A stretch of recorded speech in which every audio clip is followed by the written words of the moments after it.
Nous avons fait un diagnostic situationnel très profond et nous nous sommes rendus compte que les dégâts sont importants. Si vous prenez le déficit, on nous a dit qu'il était à un certain niveau. On s'est rendu compte que le Sénégal doit payer une dette encore plus importante. On s'est rendu compte que sur le surfinancement, il y a 605 milliards qu'on aurait pu utiliser pour 2024 qui n'ont pas été utilisés.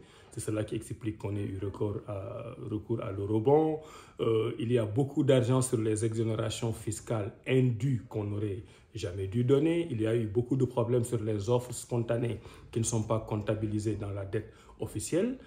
Bref, il y a eu énormément d'opérations financières comptables qui ont été faites hors la vue du FMI et hors la vue du Trésor public. C'est cela qui fait que quand nous sommes venus, nous savions qu'il y avait des dégâts, mais nous ne savions pas que les dégâts étaient aussi importants. Maintenant, ceci n'est pas une justification. C'est qu'en toute responsabilité, le président de la République et le Premier ministre ont décidé d'aller au fond des choses et de ne pas avoir des relations de partenariat avec le PMI qui seraient bâties sur du sable mouvant.